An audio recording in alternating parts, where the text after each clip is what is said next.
Bonjour à notre public également qui a fait l'effort de se lever pour venir un samedi matin à 10h nous écouter.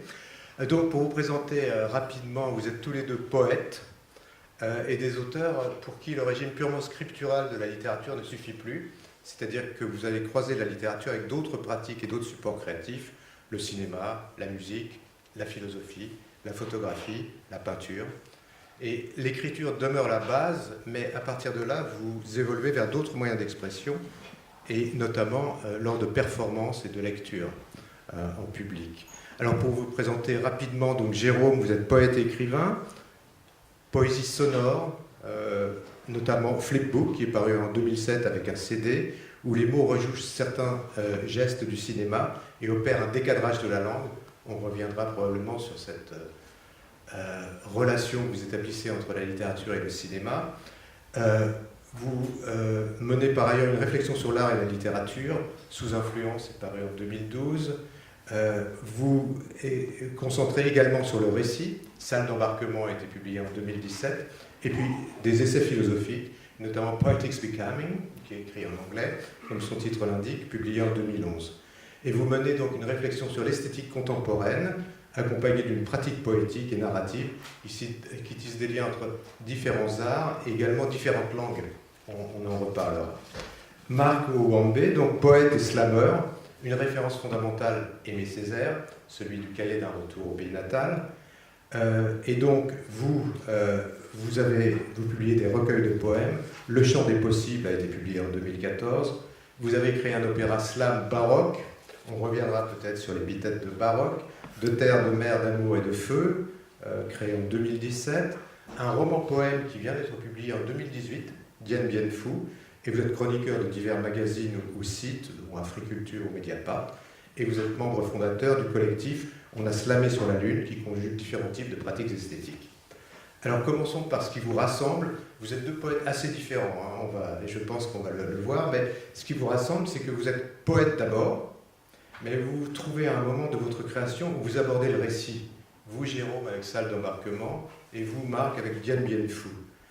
Avant d'explorer même la relation entre littérature et les arts, vous retravaillez donc la frontière entre poésie et prose. Comment s'articule-t-elle pour vous aujourd'hui? Et question également peut-être plus fondamentale, à quel moment est-ce que vous décidez que telle ou telle de votre création va être un récit ou un roman ou une poésie? Bonjour,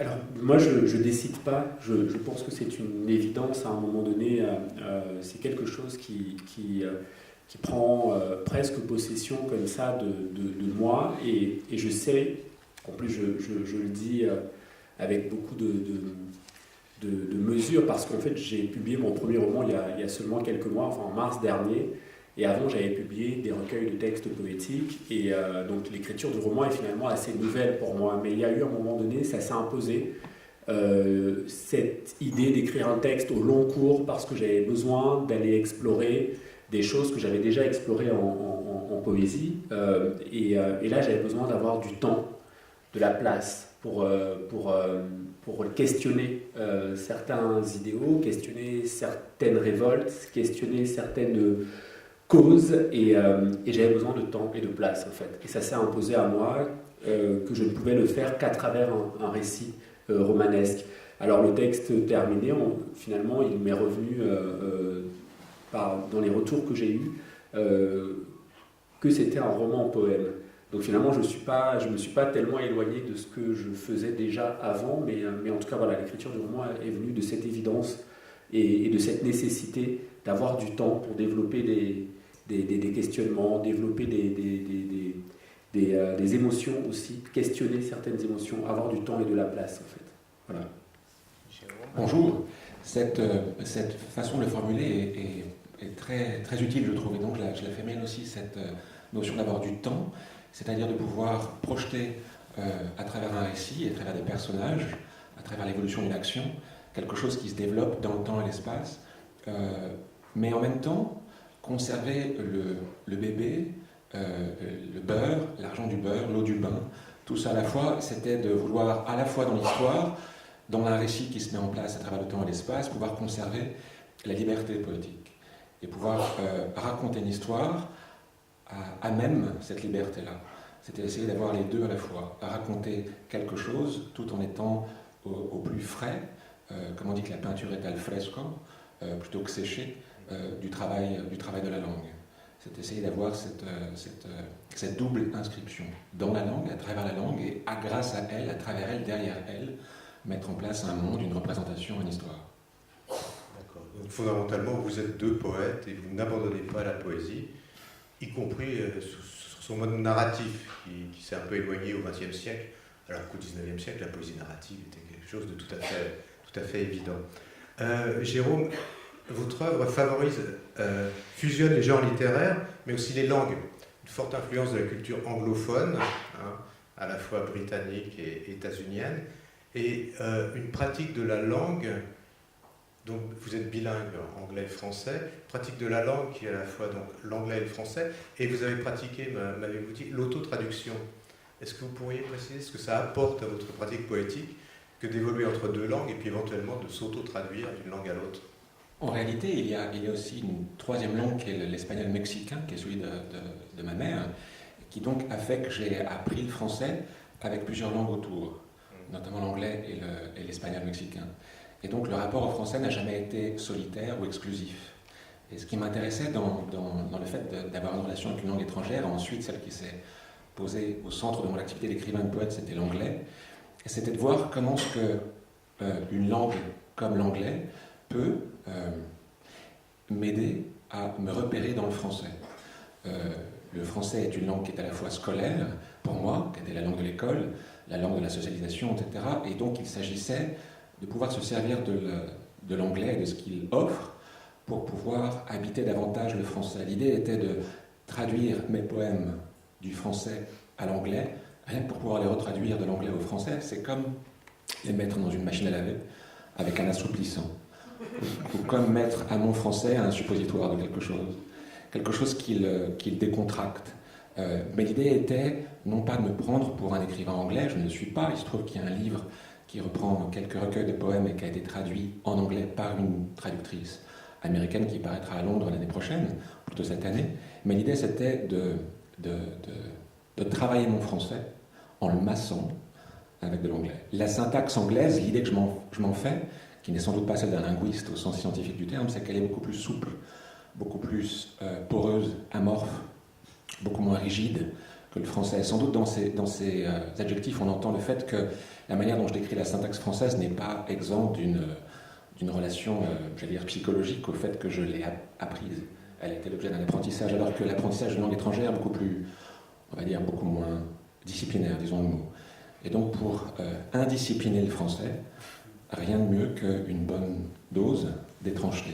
Mais en réalité, ce geste-là, il y a cette notion d'écrire en une langue étrangère qui est la définition depuis Rimbaud et d'autres de la poésie même.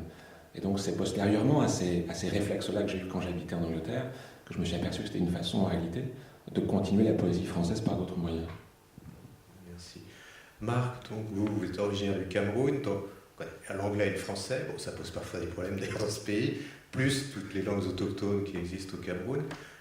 Est-ce que vous aussi vous situez entre deux langues? Est-ce que l'image du suppositoire qui, moi, n'est pas une image qui me décontracte, mais bon, on peut estimer que c'est une bonne métaphore. Est-ce que vous reprendriez ça à votre compte?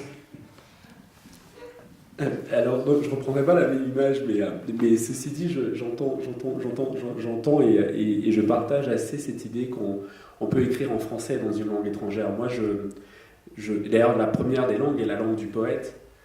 La poésie est une langue à part entière, et chaque poète a sa propre langue, quelle que soit sa nationalité. En tout cas, c'est ce que je pense quand je me promène comme ça et que je déambule dans la poésie des auteurs que je considère comme des professeurs d'espérance. Ils ne sont pas tous francophones.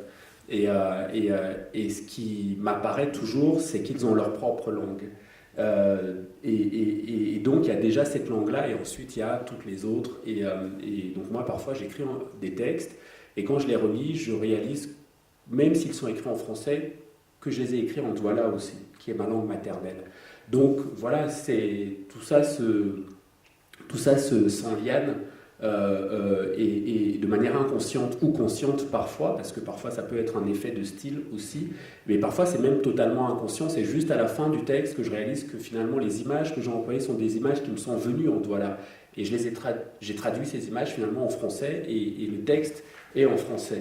Et en anglais, enfin voilà, parfois il y a des langues africaines quand même, dans le champ des possibles qui entrent directement dans le texte. Qui entrent directement dans le texte aussi, absolument, et non traduites parce que c'est dans un seul souffle et que la poésie c'est aussi ça, un souffle. Et je le dis souvent à des étudiants ou à des élèves qu'il ne faut pas forcément comprendre les poèmes, il faut juste les ressentir et se laisser traverser par le souffle.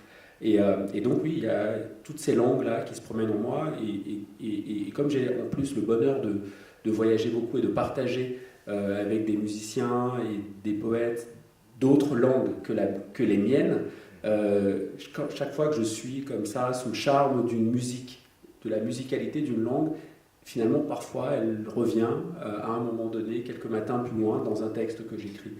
Quand j'étais en tournée au Brésil, je me suis rendu compte que je ne parlais pas du tout le portugais brésilien. J'ai commencé à apprendre des mots.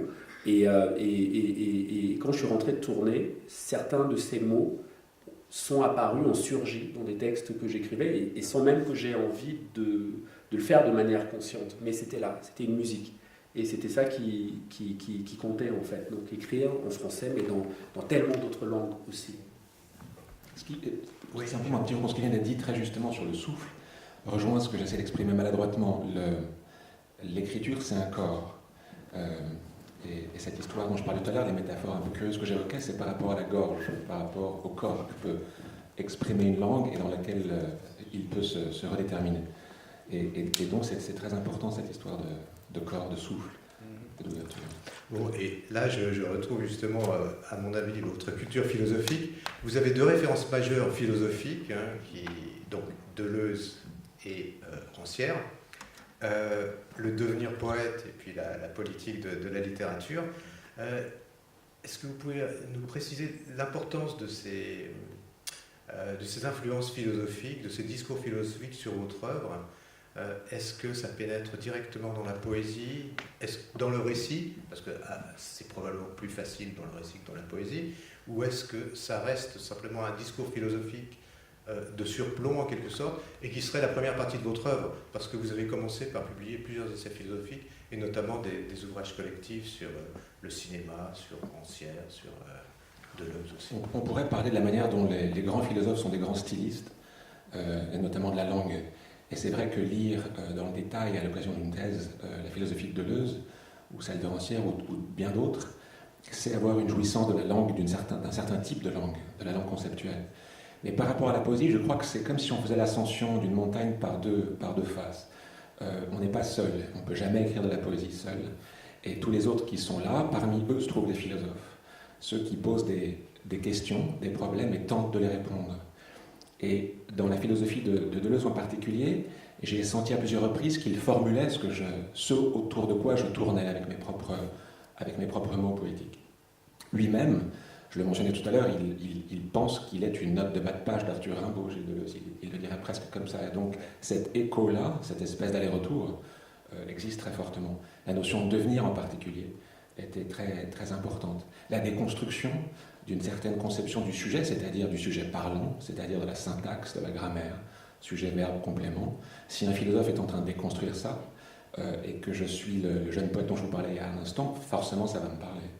S'agissant de Rancière, lui, il va inventer plusieurs concepts. Un en particulier qui s'appelle la phrase-image, où il nous dit que la syntaxe et la parataxe, au lieu de s'opposer, sont deux termes entre lesquels on passe notre temps à osciller. Ça, c'est une reformulation, en effet théorique, des questions poétiques que je me pose. Par contre, il ne s'agit pas du tout d'illustrer poétiquement une philosophie. Il s'agit de mettre les doigts dans la prise. Il y a la prise du cinéma, il y a la prise de la langue anglaise dont on parlait il y a quelques instants, il y a la prise de la très très grande puissance conceptuelle des philosophes de Nietzsche à qui on a. Oui, absolument. Marc, alors il faut qu'on aborde une étiquette que vous revendiquez, mais qui n'est pas toujours claire pour tout le monde. Poète, slammer. Alors, je vous ai demandé quelle est la différence entre le slam et le rap. Et là, vous m'avez dit, j'ai une réponse toute prête, je ne voulais pas l'entendre avant. Et donc, voilà. Le slam, le rap, bon, les frontières sont toujours un peu poreuses. Est-ce que vous pourriez nous expliquer Oui, alors, mais ce que je veux dire n'engage que moi, mais ceci dit, je ne revendique pas d'être slammer. J'affirme, je le suis en fait, j'ai rien à revendiquer, je le suis, simplement parce que je slame mes textes. Et puis quand on a échangé à ce sujet, je disais que j'avais cette réponse qui était toute faite en fait, c'est que finalement, c'est des mots que j'ai écrits quand j'étais en Haïti, en écoutant une conversation à la table d'à côté. Certains se demandaient quelle était la différence entre slam et poésie. Si l'un était mineur et l'autre majeur, et ça m'a fait sourire, et finalement j'ai écrit ça, que je n'en savais rien, parce que je n'étais ni slammer ni poète, que j'étais vivant. Et c'est ça qui comptait, c'est la seule chose qui compte, c'est que je suis vivant. Et une fois que j'ai dit ça, la différence entre slam et rap, pour moi, il n'y en a pas, parce qu'à 17 ans, à Douala, j'avais un groupe de rap. Et que rap, R-A-P, ces 3 lettres signifient Rhythm and Poetry, rythme et poésie. Et quand je slame un texte, je n'ai pas le sentiment de faire autre chose que de dire en rythme un texte que j'espère poétique. Donc, il n'y a pas de différence du tout.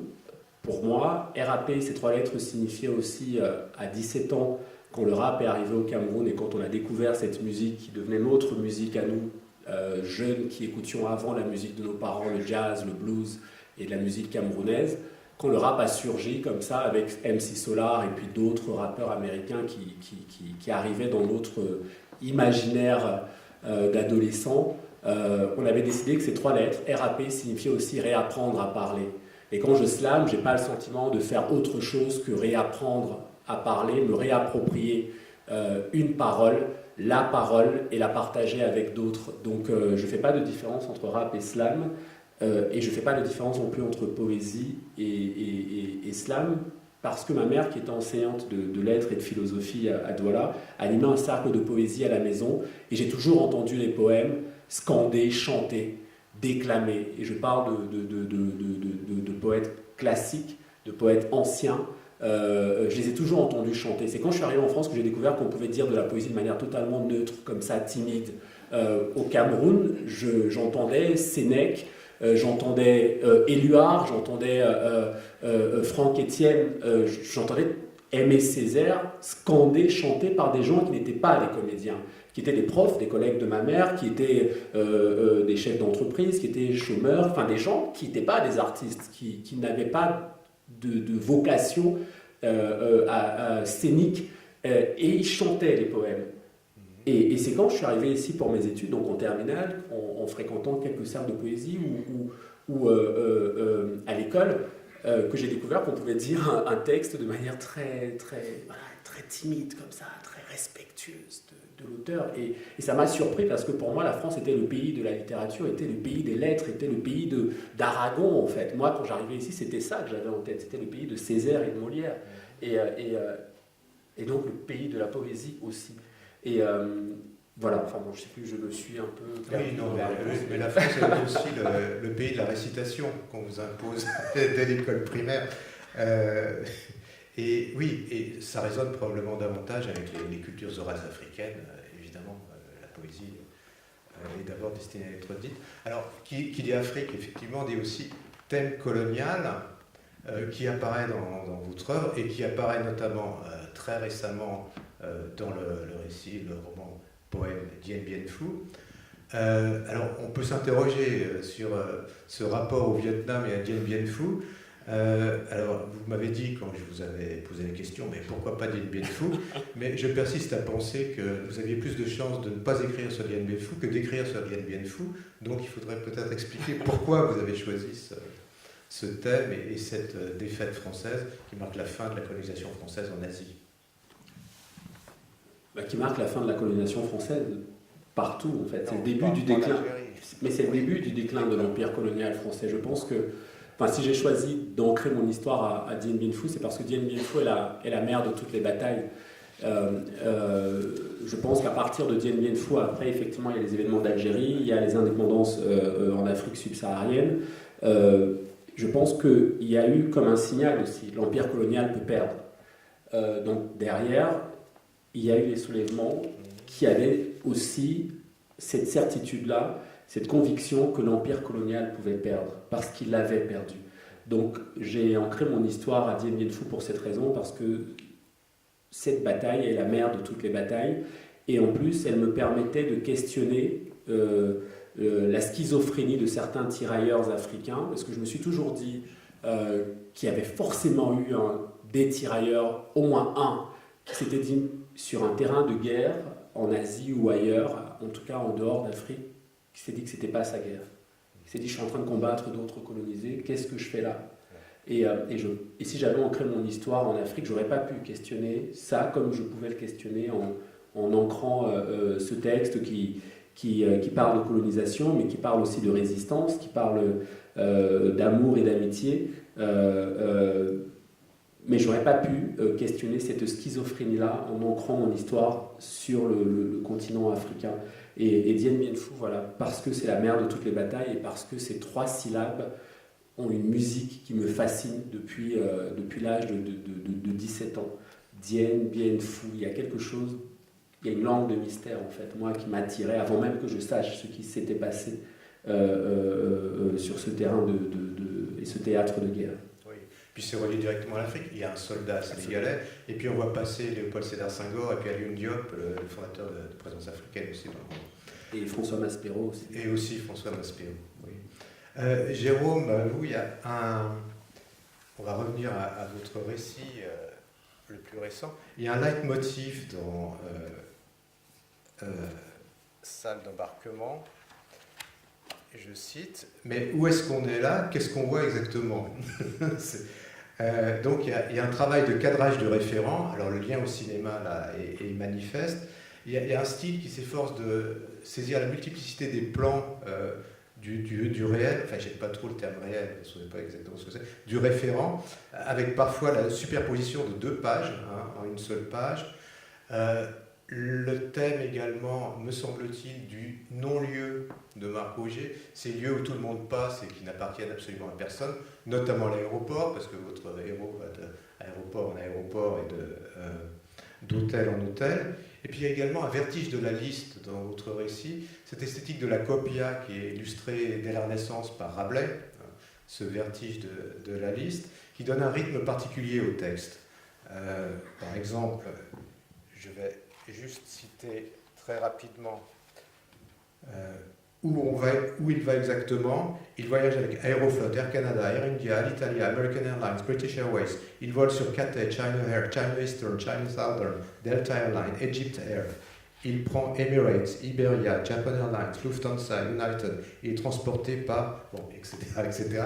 Il y a vraiment un vertige de la liste qui vise à donner, à restituer ce référent saturé qu'est le nôtre aujourd'hui. Et donc, je vous renvoie à la question que vous posez de manière régulière dans la salle d'embarquement. Mais où est-ce qu'on est là? Qu'est-ce qu'on voit exactement?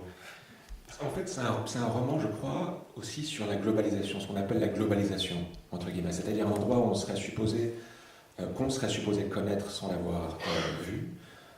On serait presque supposé y être allé sans y être jamais allé.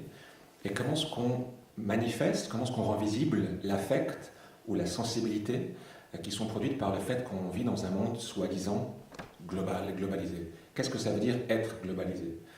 Et se demander où on est et où on va, c'est parce qu'on est supposé être partout, ou aller partout, ou être allé partout. Il ne s'agit pas de dire que c'est bien ou mal, ou que c'est vrai ou faux.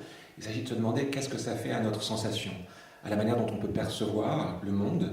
Et on parlait d'espace-temps tout à l'heure, c'est exactement ça. Comment est-ce qu'on peut se rentrer en contact avec la manière dont on va percevoir le monde autour de nous, à l'intérieur, toujours déjà à l'intérieur d'un récit qui est à la fois langagier et visuel, qui consiste à dire qu'on est partout et que partout ressemble à beaucoup de choses. Donc j'ai pris en effet cette notion du non-lieu que Marc Auger développe pour voir comment ce qu'à l'intérieur de ces endroits qui sont supposés être standardisés, on peut paradoxalement développer une sensation qui peut-être nous permettra de rentrer en contact et de passer à travers la fine couche d'images et de sons qui est supposé être le discours de la globalisation.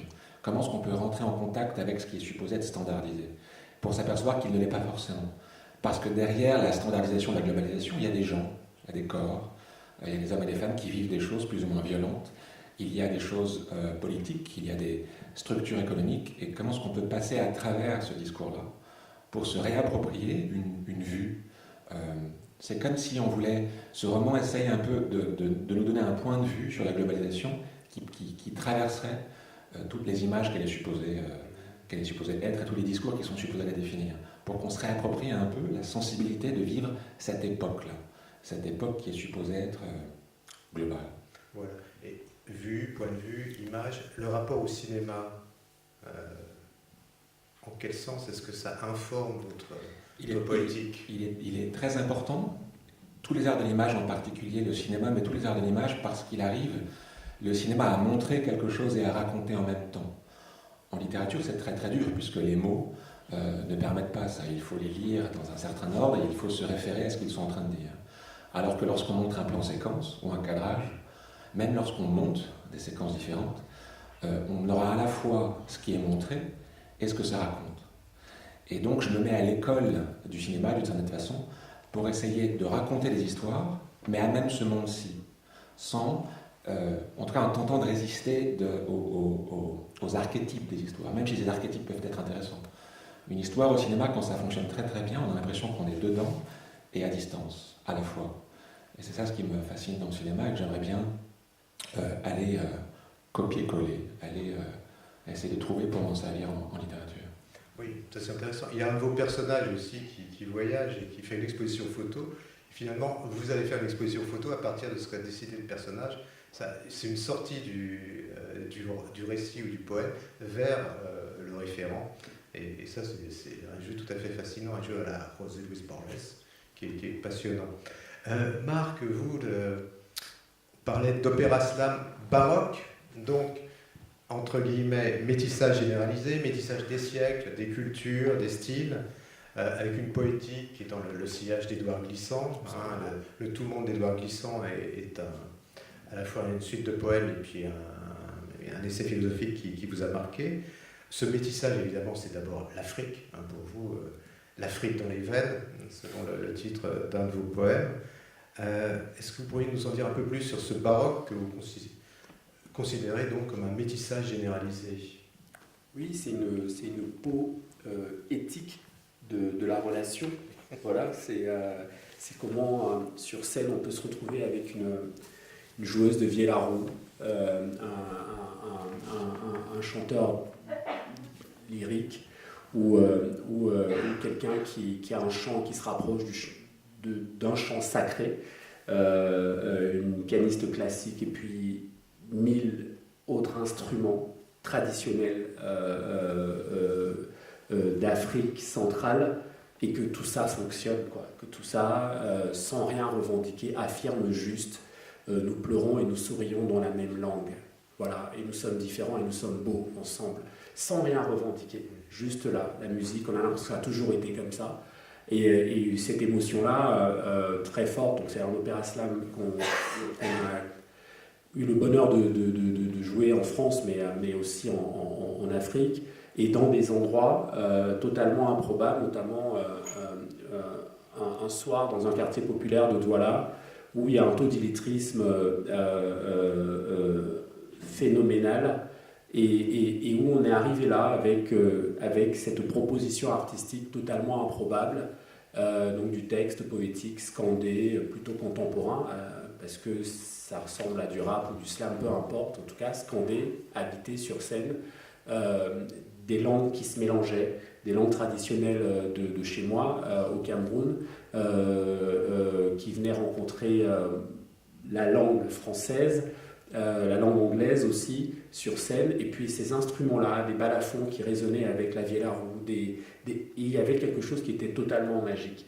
Et on était effectivement dans la relation, dans cette idée, l'Édouard Glissant, de je peux changer en échangeant avec l'autre sans me perdre pourtant ni me dénaturer. Et c'est ça qui était beau en fait.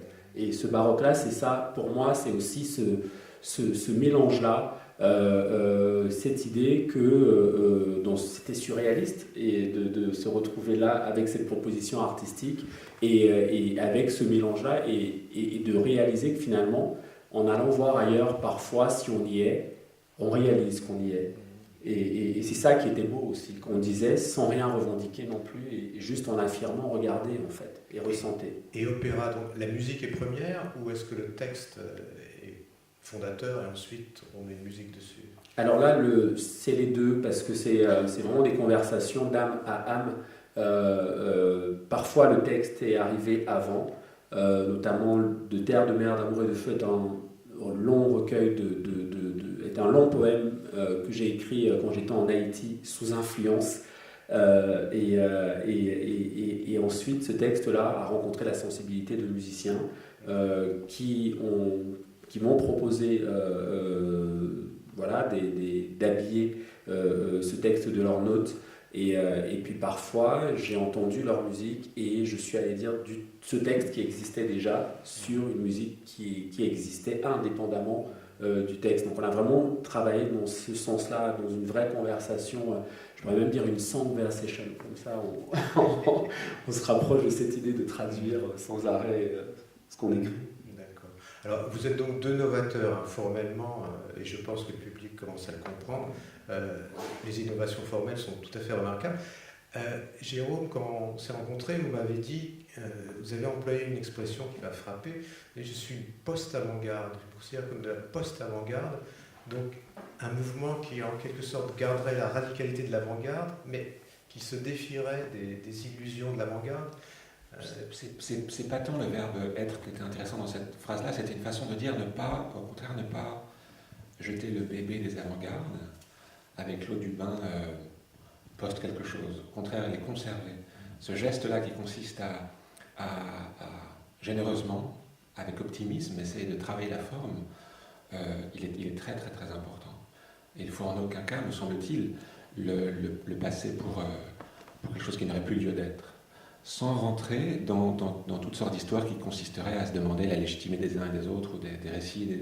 Ce qui m'intéresse dans le geste, dans ce geste-là, qui en plus n'a pas de... On parlait tout à l'heure de Rabelais ou d'autres, il est immortel ce geste-là. Il existe depuis beaucoup de temps, d'essayer de tenter d'inventer une nouvelle forme.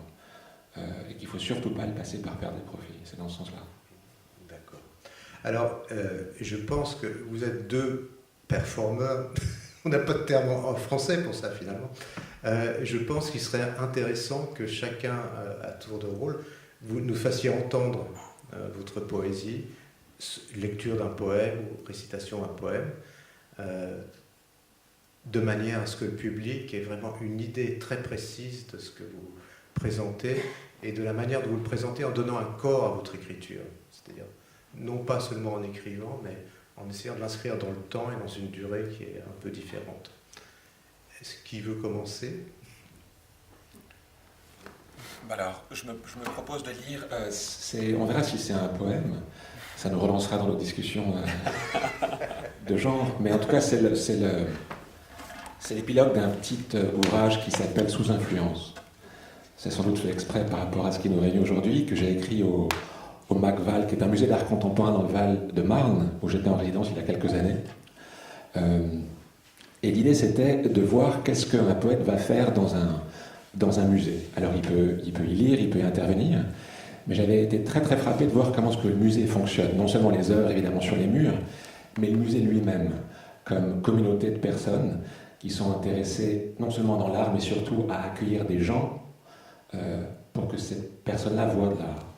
Et dans un musée, il y a des techniciens, il y a des grues, il y a des gens qui repeignent, il y a des pompiers, il y a toutes sortes de choses, il y a des bibliothécaires, il y a des gens qui tiennent des archives.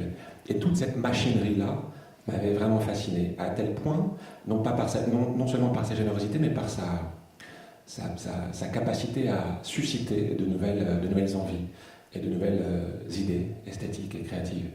Et à tel point que j'avais été amené à essayer de m'interroger sur ce que moi je fabrique. On me demandait tout le temps, alors tu fais des performances, tu travailles avec des gens du théâtre, avec une cinéaste, avec un vidéaste, etc. Qu'est-ce que tu fabriques exactement ? Et Et lorsqu'on me demande de m'identifier, et j'ai envie de m'identifier en me désidentifiant, non pas parce que je courrais au loin de ce mot-là de poète qui me convient très bien, mais ce serait une façon de le définir de manière beaucoup plus ouverte, hétérogène. Et donc du coup, j'avais écrit un petit texte sur la notion de performance.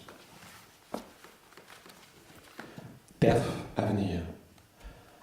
Au format perf, rien n'est dans le dur. Est, des allures vitesse, je rembranche après. Orma para, le forme, orma entre hybride, heureux. Pas pour faire n'importe quoi, tout est dans tout, savoir tout faire, non. Plutôt passe à la limite des formats types, les existants, les œuvres, là. M'emparer de ce dont j'ai besoin en eux, ce qui me sert de leur structure, et puis déprendre, rebrancher localement. La question du format de la perf, c'est la question de l'usage, en fait. La question de pratique, les gens, qu'est-ce qu'ils en font C'est la question ex post aussi, ex ante. Travailler à poser ses pinceaux, sa caméra, le corps des gens, là, l'éclairage, dans un format formé, pour déboîter après. De petites provisions de format formé, il en faut pour pouvoir agencer. Une idée de la forme pour suinter, fuir comme un tuyau crevé. Et ce faisant, affirmer un mixte. Un mixte. Le format de ce qu'on a fait venant toujours comme par après, l'après-coup du format. Mais alors vous faites des perfs ou des textes, des livres là. Vous faites du théâtre. Vous avez fait des vidéos, je vois. Vous avez fait des vidéos de poèmes. Mais comment ça marche tout ça, ça s'emboîte? Ça vient d'un seul tenant? Comment on classifie tout ça? Ça ressort de quoi? Ah, c'est du ressort de qui là? La scène? Quelle scène?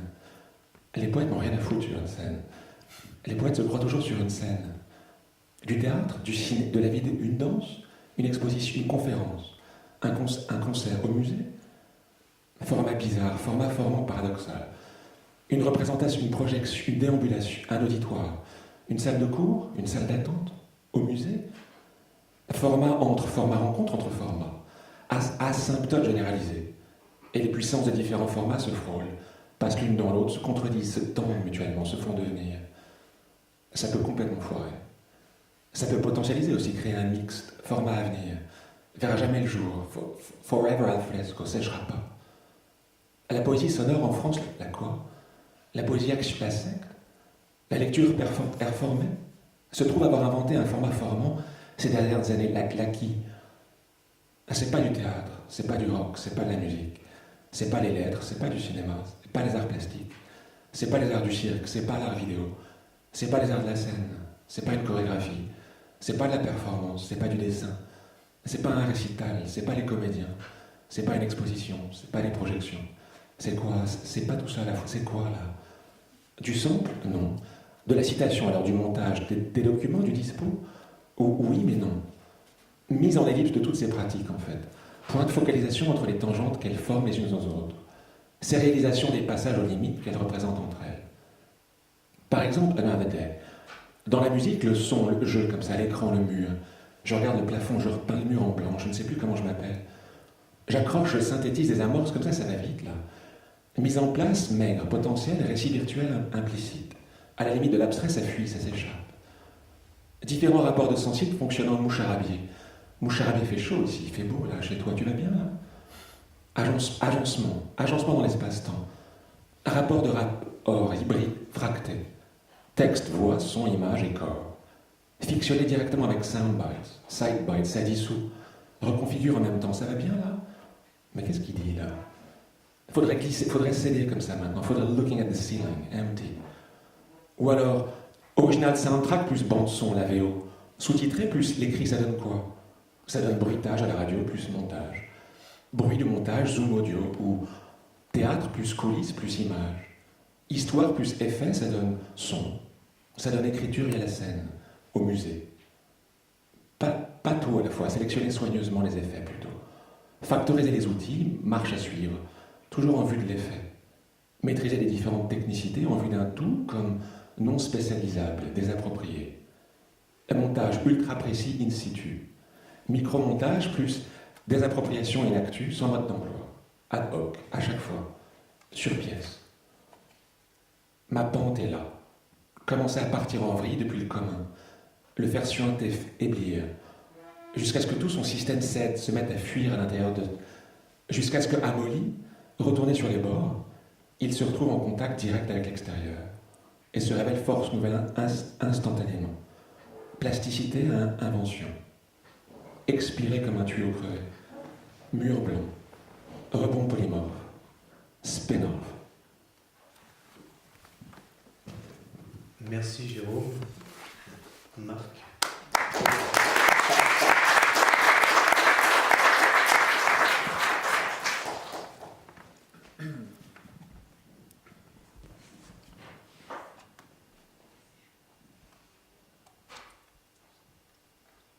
Le slammer ne se contente pas d'écrire de la poésie, il la dit, il la vit, il la vibre.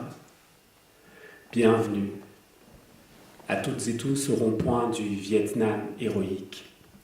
Ici, Césaire souriant apostrophe Senghor, Damas et Alioune Diop, ils boivent Black, Label et refont notre monde avec Breton, Neruda, Genet, Fanon, Artaud, Omar, Khayyam, Ibn Arabi et Glissant. Ici, Nina forme un trio avec Billy et Myriam, elles enchantent toujours les âmes en chantant leur blues. Ici, les hommes ne crient plus, ils dansent avec les ours et tiennent au creux de leurs mains magiciennes l'art, la beauté des saisons. Ici, on partage le manioc et l'igname des jours, les sourires vrais qui chantent l'amour, le soleil de l'art, la clarté de l'âme musicienne qui ose toujours. Ici, nos différences osent et causent en connaissance de cause et chaque instant s'éternise en prose dans l'éloquence du silence des poèmes cachés sous nos paupières closes. Ici, on partage la pamonia, le tapioca dans des maisons aquarelles de lumière et le maïs acheté au bord des routes à la saveur inénarrable des certitudes qui chassent l'ombre des doutes qu'il n'y en a pas, je suis chez moi ici. Je me sens chez moi aussi, ce n'est pas moi qui le dis, mais ces nouvelles sœurs, ces nouveaux frères qui, de par le monde, m'accueillent et m'invitent à lever mon verre et trinquer à la beauté rebelle des lunes orangées ici. On est loin d'être naïf, vous savez, on sait que le monde va mal, mais por favor, permettez-nous de nous saouler d'images, de visages, de paysages, de fous rires, de sourires, farandoles, de souvenirs, de joie arrachés aux années qui filent vers l'éternité, qui tremblent et semblent vouloir nous dire encore qu'au dernier soir sur cette terre, pour chacune et chacun d'entre nous, avant la mort, il ne restera que la douleur ou la douceur, la délicatesse, la tendresse des heures, tempo incandescent, moment fulgurant de vie, ivre, ensemble, ici et maintenant. Le slammer ne se contente pas d'écrire de la poésie, il la dit, il la vit, il la vibre. Poète tambour, j'abrite et j'habite la résonance du monde. Ma plume transporte l'écho humain, les mots de l'âme, les mots de l'homme, l'écume des jours, l'éclat des nuits. Derrière l'écran, accro à cran, j'écris, avec le cœur écrin, d'amour toujours. J'écris de la poésie comme d'autres plantent des arbres. J'écris de la poésie comme d'autres tentent l'impossible. J'écris de la poésie comme d'autres chantent les possibles. J'écris de la poésie comme d'autres vivent. Oui, j'écris de la poésie, car je n'ai rien d'autre dans la vie que d'être vivant. J'écris de la poésie en pensant à Franck Etienne. J'écris de la poésie en pensant à Franck Etienne. Que peut la littérature face à un innocent qu'on assassine? Que peuvent toutes les bibliothèques du monde face à un enfant qui a faim? Rien. Et pourtant, une seule phrase dans un seul livre peut bien sauver toute l'humanité. Merci.